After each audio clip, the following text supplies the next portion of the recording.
Welcome to the Gay Buddhist Forum, where teachers from all schools of Buddhism offer their perspectives on the Dharma and its application in modern times, especially for LGBTQI audiences. These talks are offered freely to the world and made possible by appreciative listeners. If you would like to support our efforts to share the Dharma with underserved audiences, please visit gaybuddhist.org. There you can donate, find a list of upcoming speakers, or enjoy many hundreds of these recorded talks dating back to 1996. Thank you. It's a real pleasure to be back with you. I've always enjoyed my time here. So thanks so much for the invitation. So before I speak about what I'd like to talk to you about today, which is the sacred tapestry of your life, of life in general, I have a confession to make, a request, and a question. Maybe not in that order, but the confession is this. I feel moved to tell you this because it was a big thing for me. So I'm 80, that's not the confession piece. I don't have anything. But today was the first time that I used Google Maps on my phone while driving. Yes, thank you. I prefer a little. My kids who are in their 50s, okay, Mom, why aren't you? Yeah, anyway, today I really needed it as I was doing U-turn after U-turn in the middle of traffic because of the street closures for the marathon. So that's my confession, but thank you for clapping. That meant a lot to me. Okay, my question is this. Does anyone know the final score of the USA basketball game this morning? No, oh my gosh. Okay, well, I have to wait till I get home. I got in the shower, and when I got out of the shower, Serbia was up 10-2. I really like basketball, in case you don't know. Anyway. She loves Steph Curry. Yeah, that's my boyfriend, for sure. Along with a million other people, but so then I go have my breakfast, I come back, and they're up by 7, I think, at the halftime. And Kevin Durant has made all of his 8 shots and 21 points in the first half. That's as far as I can tell you. None of you are that interested, or you would have known this. So, oh well, we'll wait for that. Okay, so my request before we get into more deep subjects than basketball or Google Maps, if you could just take a moment and let your attention just drop into your heart. It doesn't have to be a big, long thing. And just let yourself send love to each other here in this room and on the screen. Just a little energy of love, acceptance, openness. It's right here. We don't have to go far. And then feel free to send it anywhere else you want, to anyone else who comes to mind. But it only takes a moment.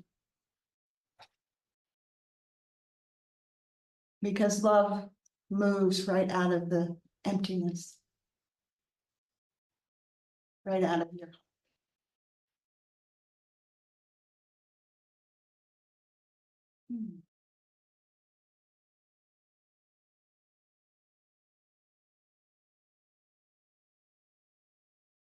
You don't have to stop sending love, but I will begin talking about the sacred tapestry of your life.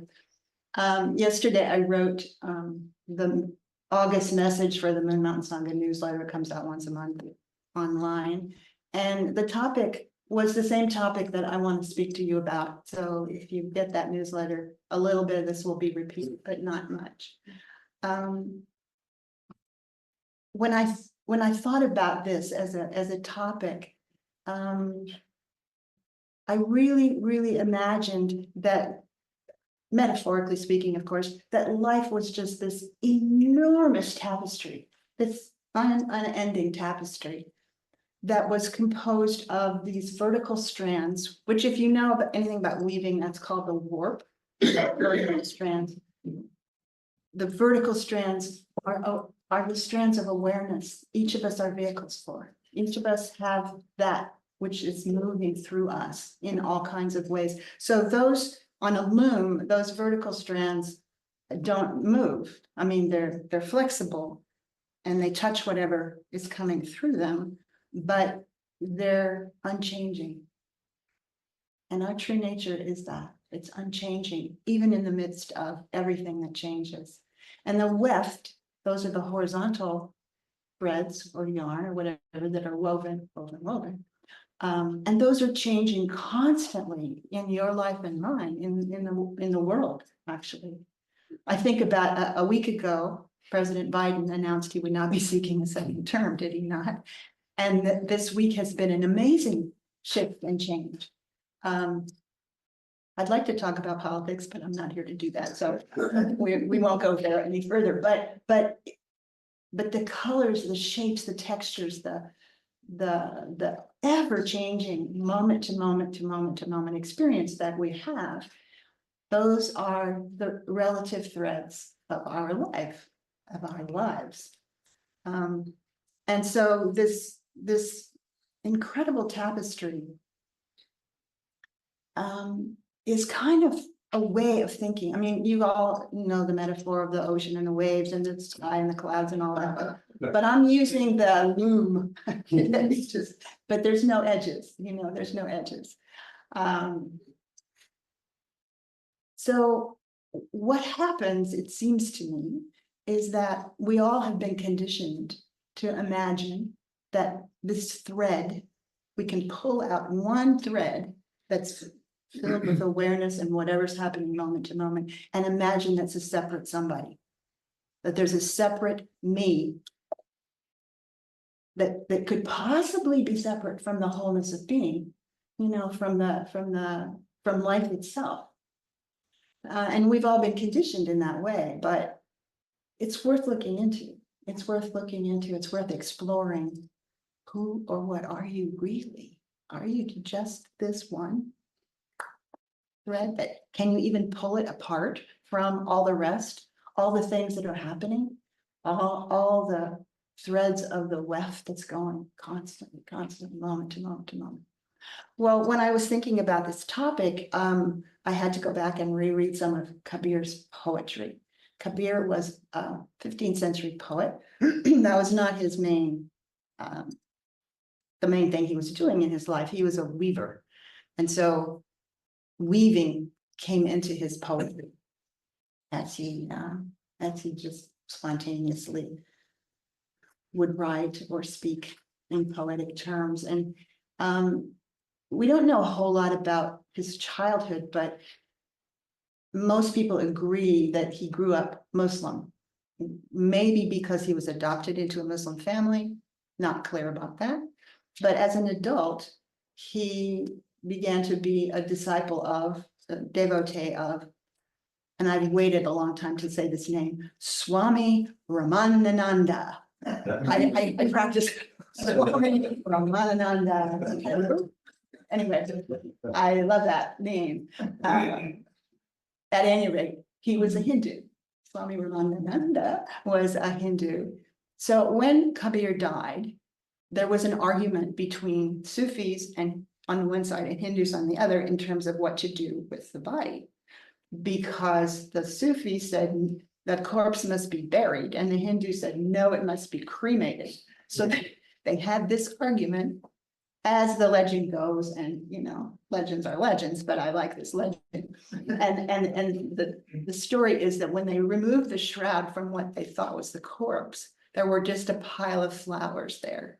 And so half of the flowers were buried and half of the flowers were cremated, as the story goes. But Kabir was often critical of the rigidity, I would say, or sometimes the ridiculousness of certain spiritual practices or spiritual thoughts.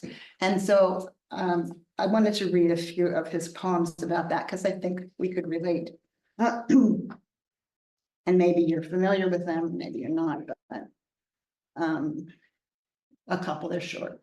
The spiritual athlete often changes the color of his clothes, and his mind remains gray and loveless. He sits inside his shrine room all day so that the guest, God, had to go outdoors and praise the rocks. Or he drills holes in his ears His beard grows enormous and matted. People mistake him for a goat. He goes out into wilderness areas, strangles his impulses, and makes himself neither male or female. He shaves his skull, puts his robe in an orange vat, reads the Bhagavad Gita, and becomes a terrific talker.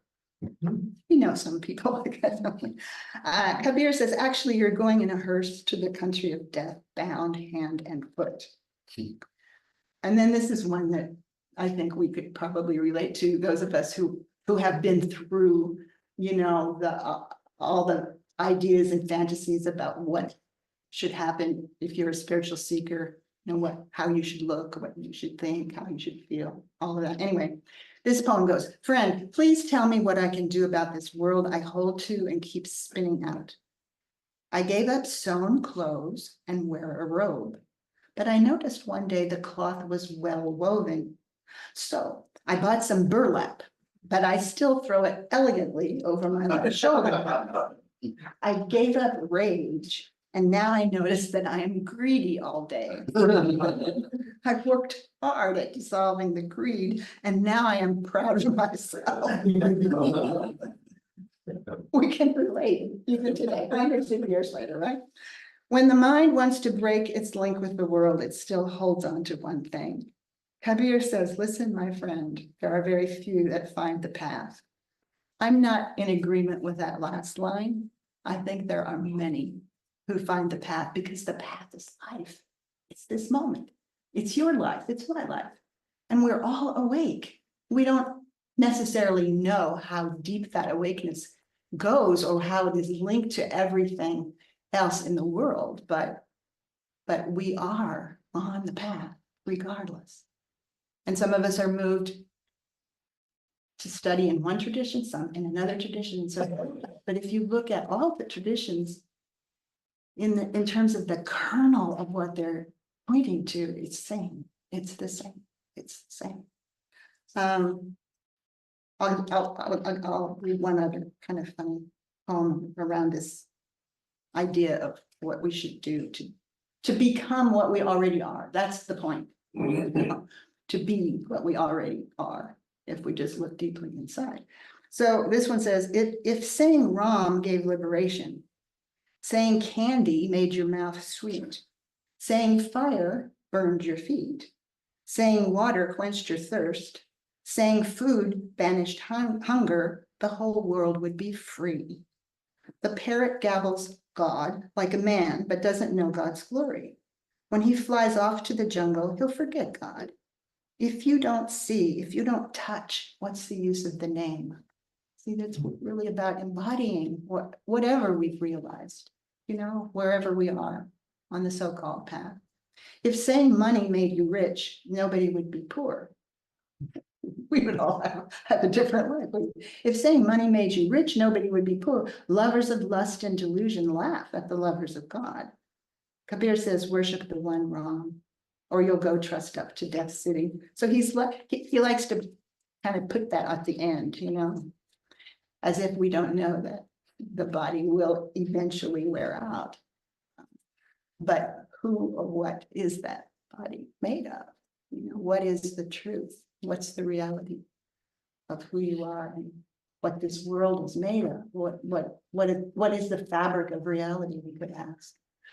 And of course, people have very different ideas, you know. I was reading a review of a book by a physicist, David Deutsch was his name, whose main study was in quantum mechanics. I'm not a physicist student and I can't really speak, but he was speaking about the fabric of life, really in the quantum, you know, sense of wave and particle and uncertainty principle and how time is not linear and all of those things. And I could relate whatever I understood, which wasn't deep because of not being a scientist in that respect, but that, you know, we don't know how the next moment's going to be. There's an infinite possibility here. And yet life keeps moving. The weft of life, moment to moment, keeps weaving itself based on causes and conditions that, from my perspective, go back to beginningless time.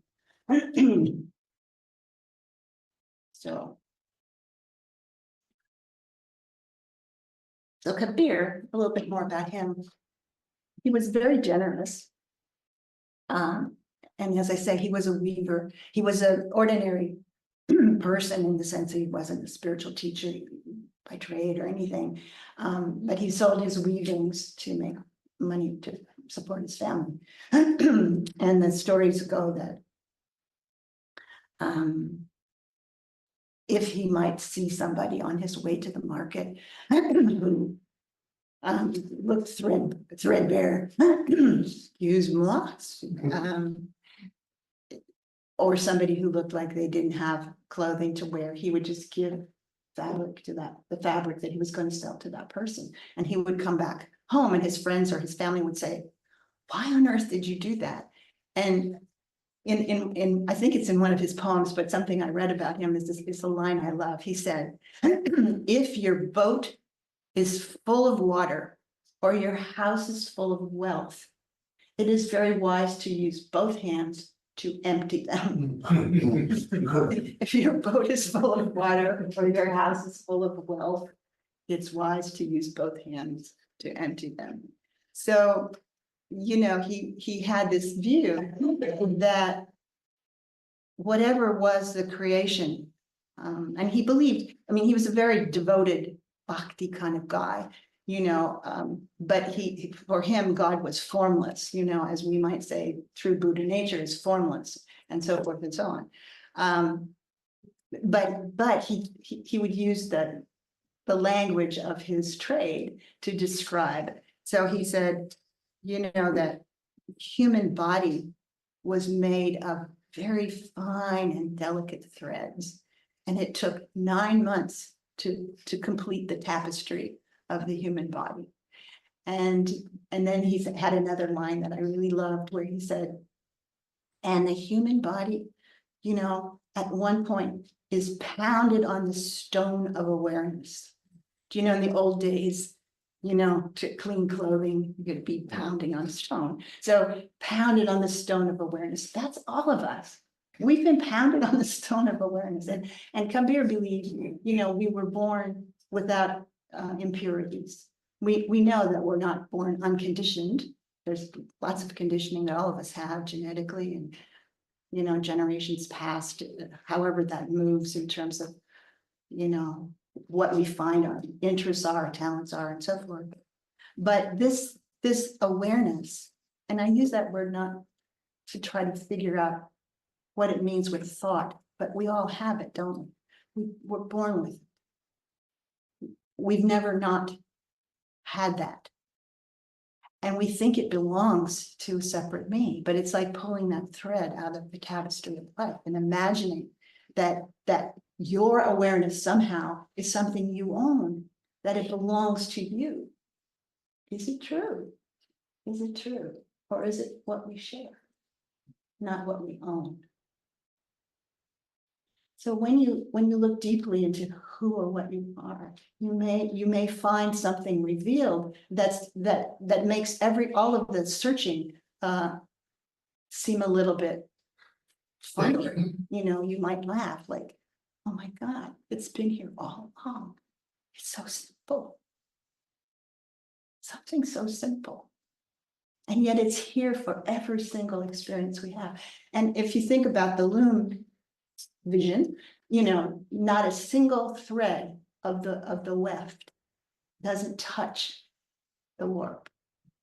Not a single thread of our life isn't completely and utterly touched by, infused by, even created by an expression of this that's aware and awake in all of us, not just a few people, all of us.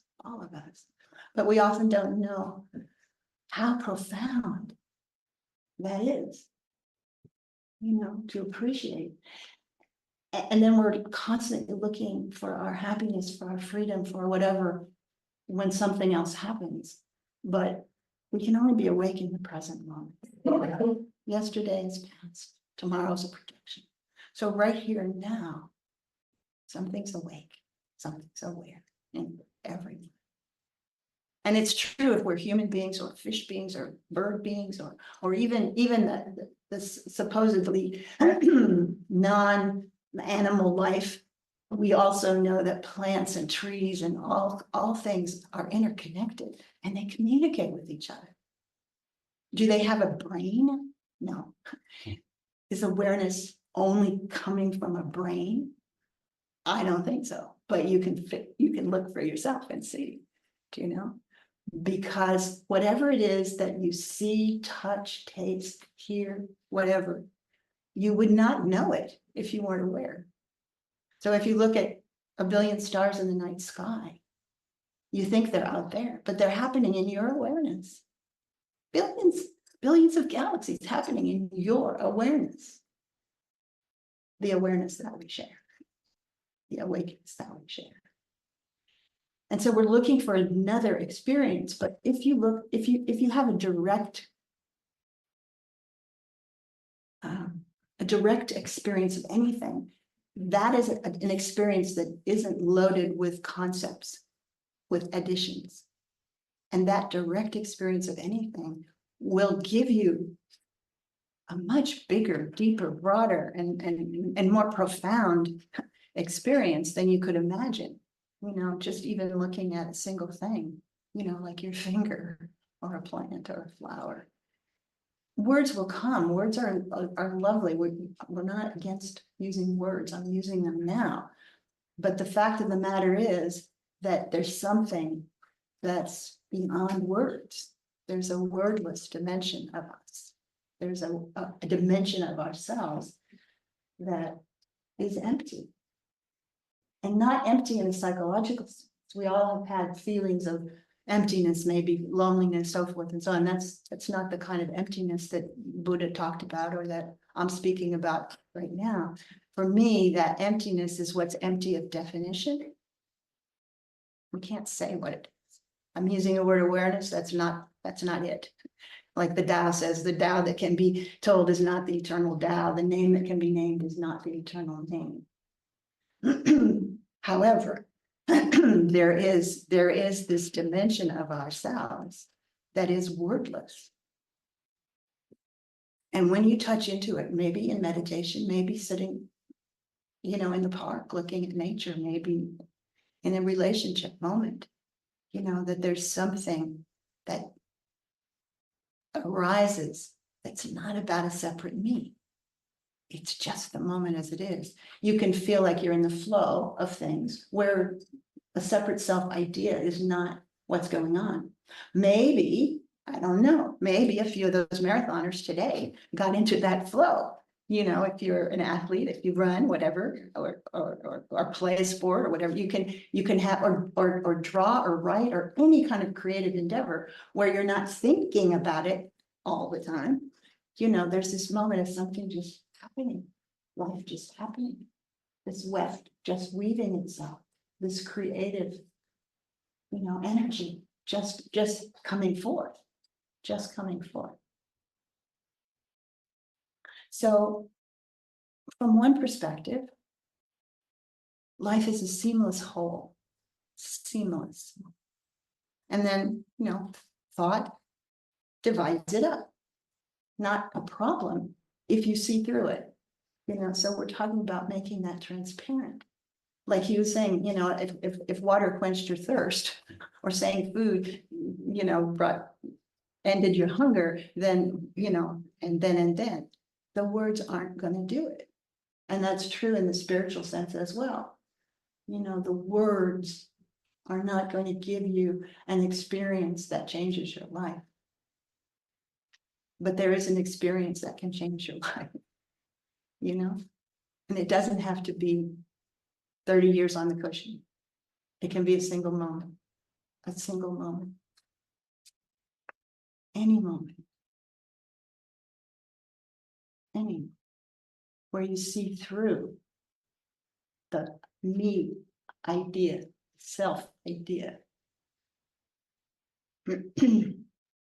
You see it as an idea.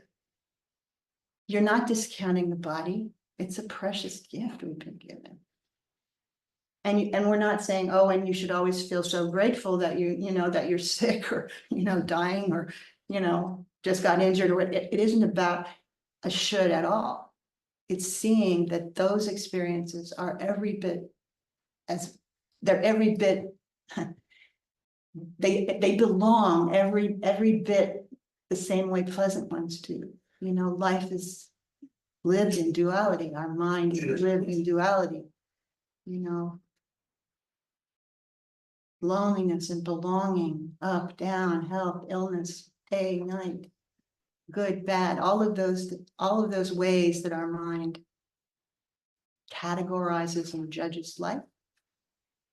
What knows that that's happening? You see, something's aware, even when you're in your judging mind, even when you have the thought that, oh, now I'm proud of myself because I threw my whatever, the poem, but it's kind of like everything belongs. If you really look at the wholeness of being, there's nothing that's excluded.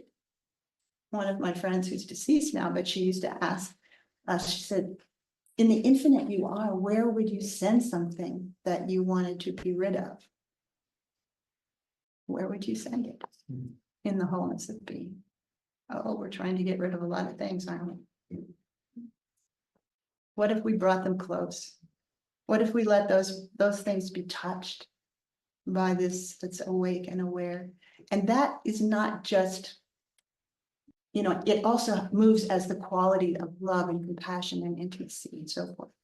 And one question that you may ask, and people ask, well, if in fact, we're not just this separate self, if in fact we're an expression of the wholeness of being, why does life feel so personal?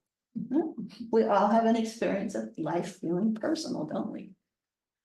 And the way I look at it is that we have mistaken intimacy for somehow being a condition of a person, instead of realizing this that's awake and aware is always intimate with the moment. That's why it feels so personal.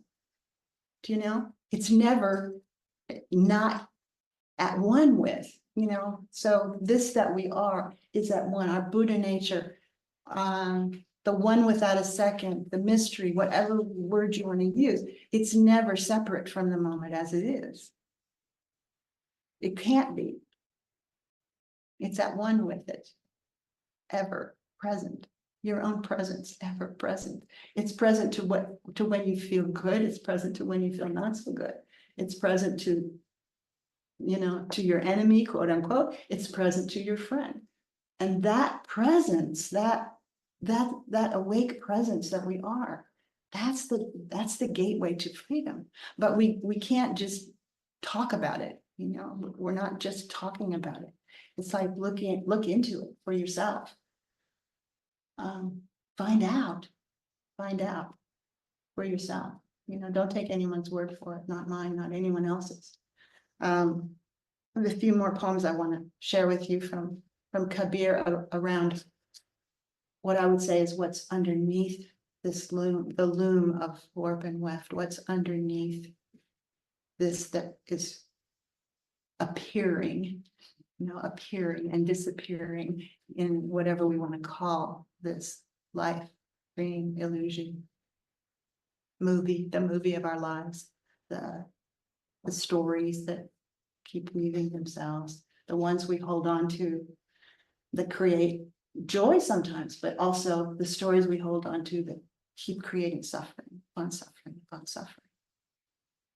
What if every moment is just what it is? Just what it is. We don't have to hold on to it. And we don't have to project it. Of course, the mind does that. Conditioned mind will do that. And so we get to see that as well. If I've had a very traumatic experience here, I will probably have fear that's projected into the future, or fear that colors here. Can we look into the matter? Not so I can fix a self, but so I can really bring love, compassion, understanding, and clarity to the moment as it is. But when I think about what is underneath all of it, I want to just invite us to that exploration and a couple more poems. And then maybe we can just sit in it for a bit. So here's a Kabir poem. He says, I've got your back. You won't find me in shrines or in stupas, not in masses, not with legs curled around my neck, not in some fancy restaurant. If you are really looking for me, I'm not hard to find. You will find me in some tiny house of time. Kabir says, oh, student, tell me, what is God? God is the breath of wind inside the wind. We could use the word Buddha nature. It's the breath of wind inside the wind. It's the listening inside the listening. It's the seeing inside the seeing. There's something there. It's a link. It's not separate. What is that? What is that? So maybe we could just close our eyes as I read a couple more things to you, and then I want to open it up for questions or sharing or whatever. But this is an invitation through these poems and through whatever words might come forth here to that dimension of yourself that you can't really speak about, but you can feel, you can sense. It's like letting your attention drop through the layers of mind, through the layers of thought and belief, and just be open to the possibility that this too could be revealed to you.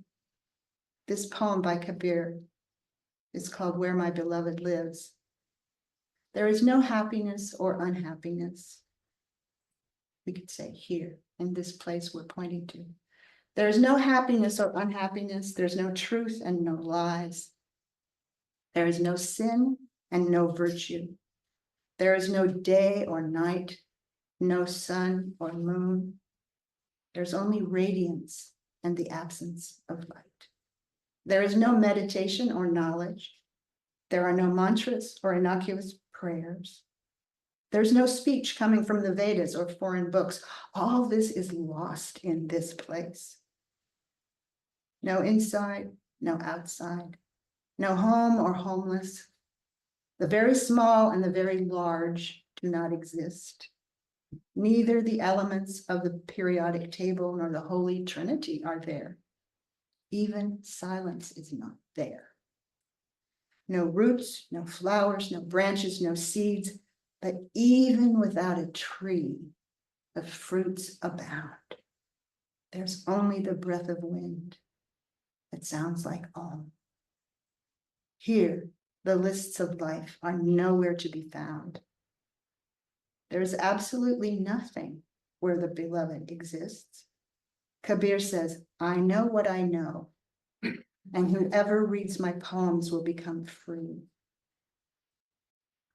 And then I'll share with you a poem by a Japanese Zen monk.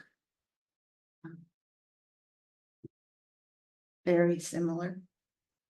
It goes like this. It's called On Zen. There is a reality even prior to heaven and earth. Indeed, it has no form, much less a name. Eyes fail to see it. It has no voice for ears to detect. To call it mind or Buddha violates its nature, for it then becomes like a visionary flower in the air. It is not mind nor Buddha. Absolutely quiet, and yet illuminating in a mysterious way. It allows itself to be perceived only by the clear-eyed. It is Dharma, truly beyond form and sound. It is Tao, having nothing to do with words. Wishing to entice the blind, the Buddha has playfully let words escape his golden mouth.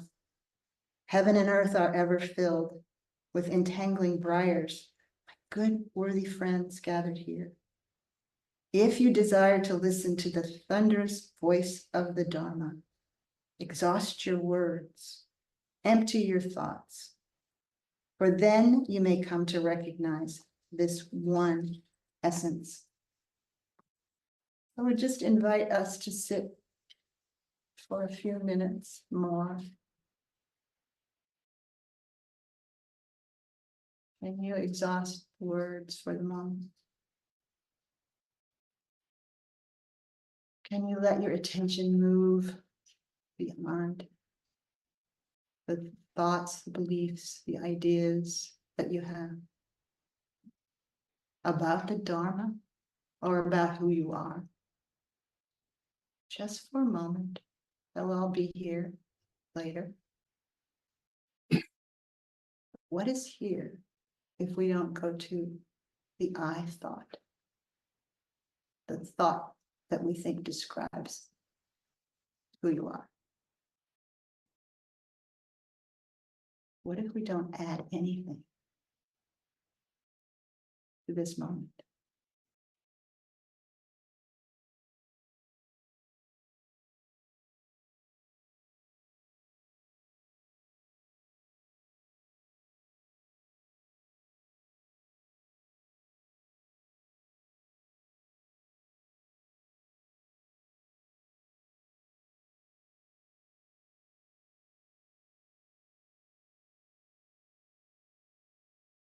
Who or what are you now if you don't add anything? You still exist, don't you? Something is still here. Even without our attachment to a self-description.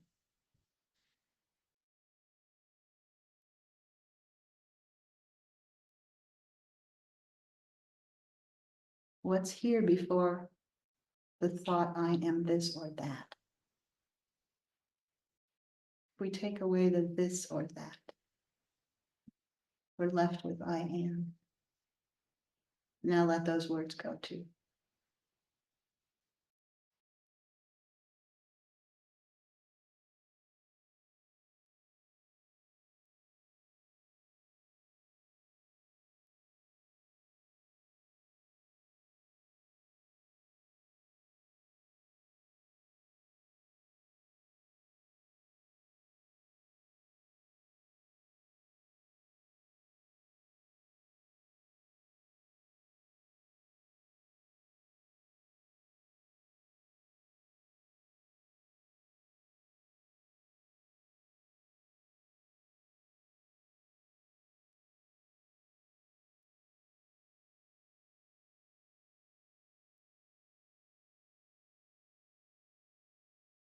So at least for some of you, are you not sitting as simply being itself?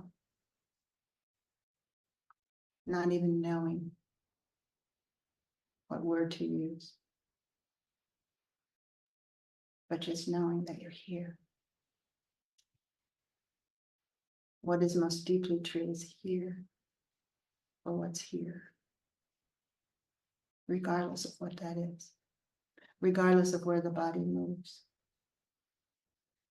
Something is here. You are here.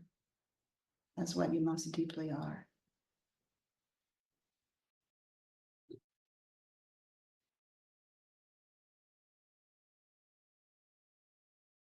And it may ever remain mysterious to the mind of thought. And yet, here it is. Here it is. Here you are.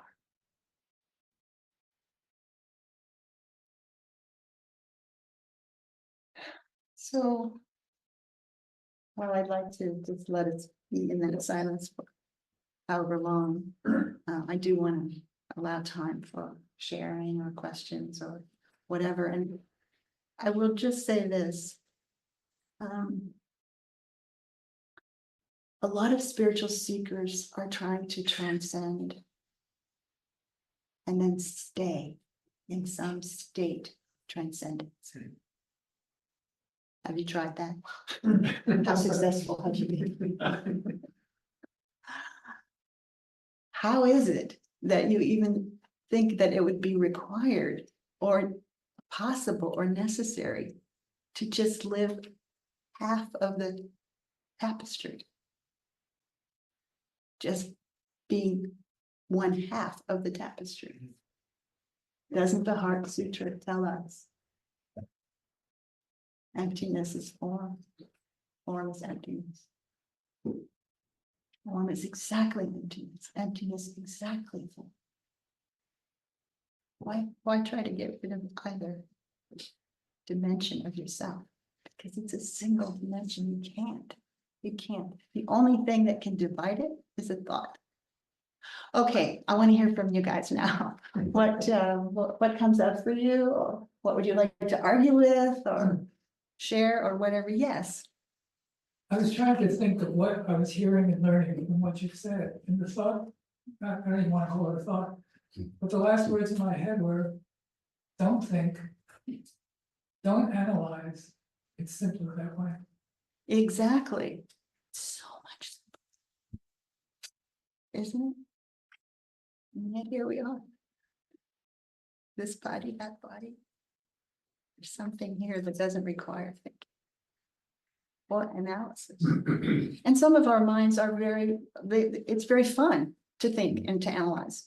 So if that's how it moves, we're not saying, oh, that shouldn't happen, but there's something deeper than all of that. So I'm really happy that you know that. Yeah. Right behind you, you had your hand up? Yeah, just wanted to say thank you. Well, thank you. Yeah. Thank you. I'm glad you're here. Yeah. What else wants to come forward? Yeah.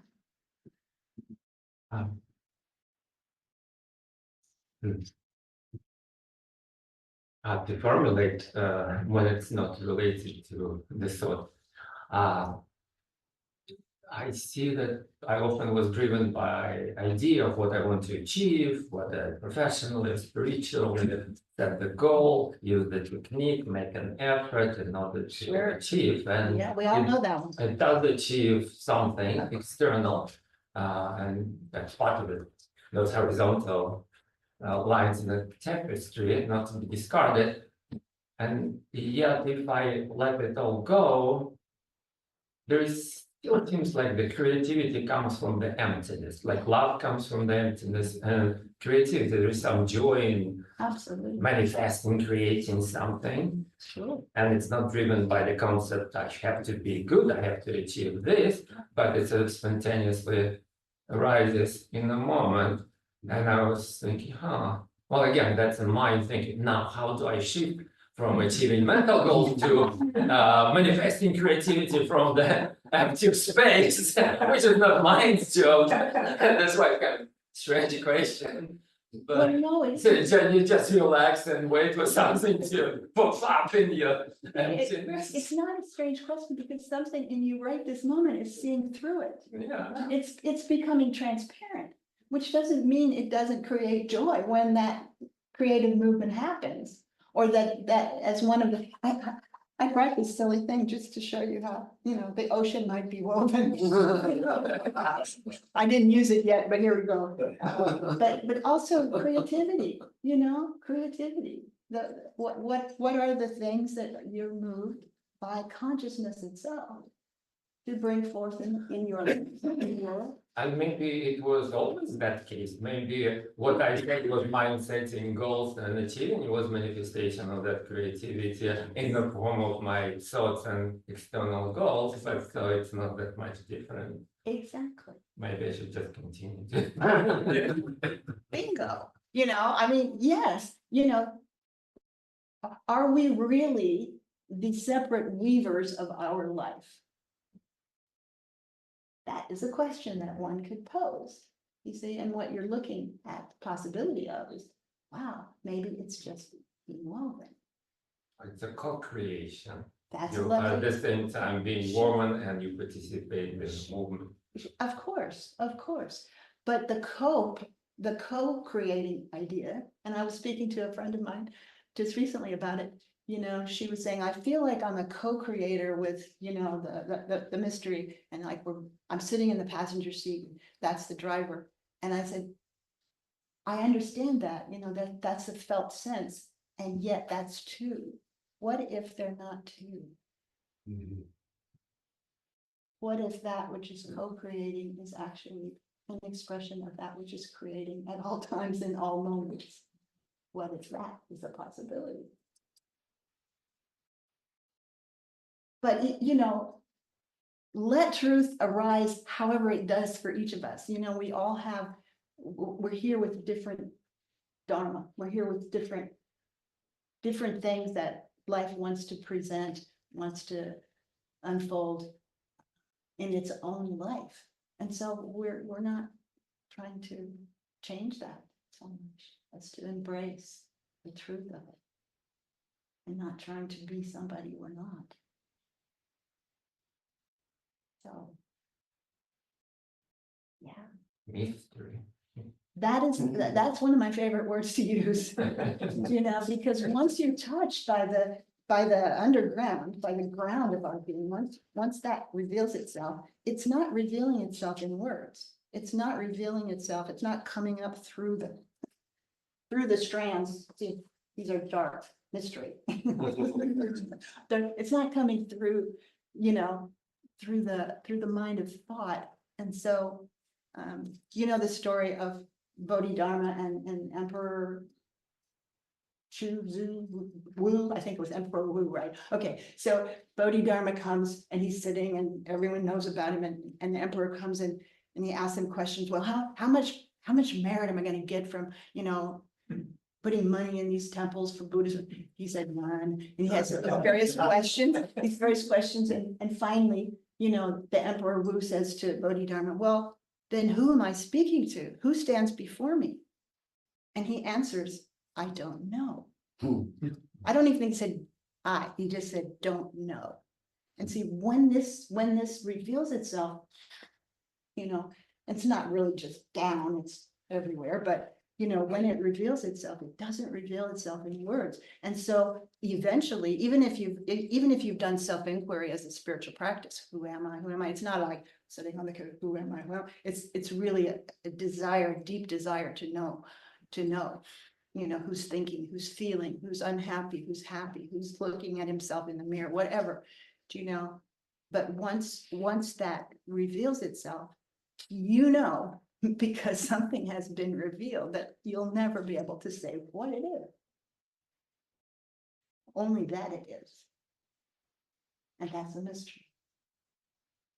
That's the mystery. Yeah, of course. Thank you for another wonderful talk, Dorothy. I love Kabir, and you read all my favorites, especially the one about throwing the bird out. Yes. Looking over my shoulder. The more I practice or just get older over time, I appreciate it's really about coldness, isn't it? And I have an arts teacher that uses the expression when there's a fear or something unattractive or a nagging us. She'll say, "It's okay. You can be with me." And just bring it to the self. Exactly. Bring it home. Exactly. And embrace it. Exactly. And that's so radical for me. I used to. I practiced a lot of transcendence over the years. Well, we start out that way. Yeah, right. And it's there's way, it's the most overlooked part of our experience, I think. Well, true non-duality isn't about an opposing duality. Non-duality is not two. It's this, right? Yes. And so, and maybe it helps to get older. We know what the benefits are, also the detractions sometimes, probably. Yeah. But there's a sense of, it's not about trying to be somewhere else anymore. It's about realizing that whatever's here, is here as an expression of the wholeness that you are. It's an expression of the life that you are, that's living itself. And it doesn't, it seems to, from my perspective, it lives and moves in service to itself and in service to a very impersonal karma. There is karma, cause and effect, but it's not personal from perspective. You know, it's part of how things get woven. Yeah, and to come into a friendlier, more compassionate relationship to all the parts of ourselves that we wanted to be rid of or thought we shouldn't have been here, whether it's shame or grief or anger or sometimes it's love. Some people are very, you know, it's scary to really feel love. My teacher Adyashanti said at one point, there's something that people fear more than death, and that's love. Because you can stay separate till the moment you die, you kick the bucket. But in love, you can't stay separate. So to bring something really home into the heart, you know, what that moment of experience of rage or of terror or whatever, you know, and it's not easy. And sometimes we need help, and we need to have somebody to help us witness those moments, you know, because they're too hard otherwise. Feel overwhelming. But you know, just to realize that there's home ground. Do you know, your heart, you know, not this little heart, but the one we share, you know, that embraces and holds all of it. And it's welcome. Everything's welcome there. Nothing is excluded. So it's great to come to that place regardless of how old we get. But if you're younger than some of us here, you know, consider bringing that perspective to your life at whatever age you are. Somebody else had their hand up. I think we're still good maybe for, yeah, go ahead. So I had at least an ambivalent reaction to what you're saying about the role of thought and Yeah. wordlessness. So part of my reaction is, oh, that makes sense. That fits with my experience that I learned in noting practice. Kind of in the Burmese style, where you're always noting everything, and then at a certain point, I went on a retreat at Spirit Rock where the teacher was supposed to be Tony Rinpoche, and anyway, so one of the teachers that I worked a lot with, who worked with Tibetan and Burmese teachers, said, well, at a certain point you let go of the noting. It's like, oh, okay, well, let me see what that's like. It took many years for me to feel comfortable with that. And then it was like, oh, I see, that is actually possible to be aware without noting. So that resonates with me. And I think there are certain hierarchies built into the practices of retreats or teaching, and that feel false to me.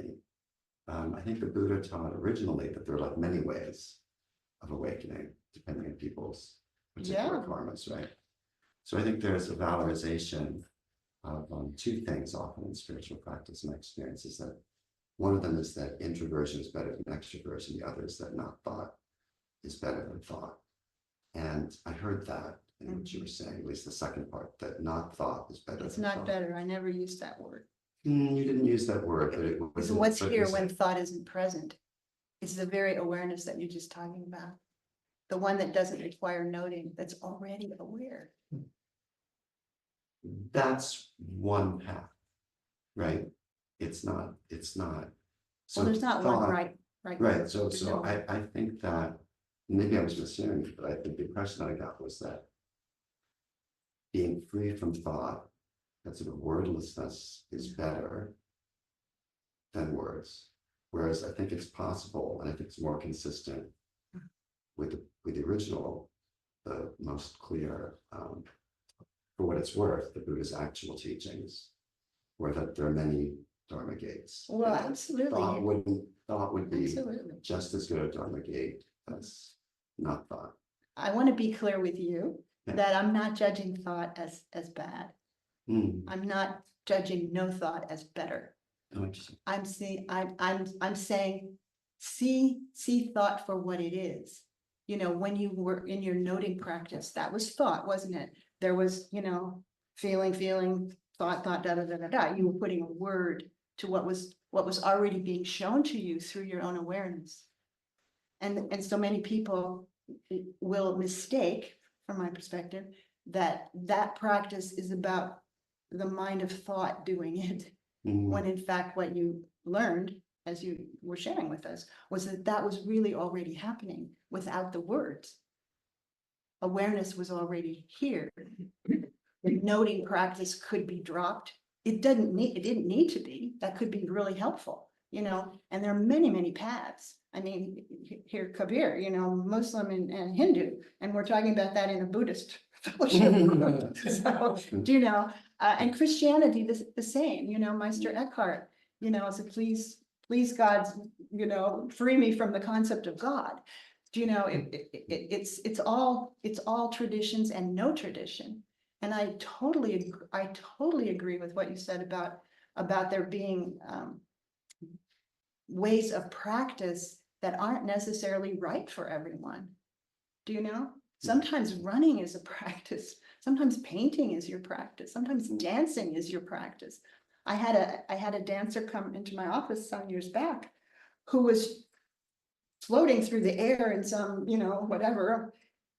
And she realized there was nobody doing it. It scared her to death, you know, but she happened onto one of my books and she came. It's like, you know, so we don't know. And that's why be open to your path. Be open to what is obvious for you. That would be much more important as a teacher talking to anybody than to say, this is the right way and this is the wrong way. I don't believe that. But I do think that when we are not as identified with the thought called me, we still will find there's something here. What is that? And then we get to experience whatever wants to be revealed in those moments. Oh, thank you so much. Yeah, well, thank you. I'm glad you have an opportunity to clarify that. I think we're out of time. Yeah. Yeah. Yeah. Thank you so much. Thank you.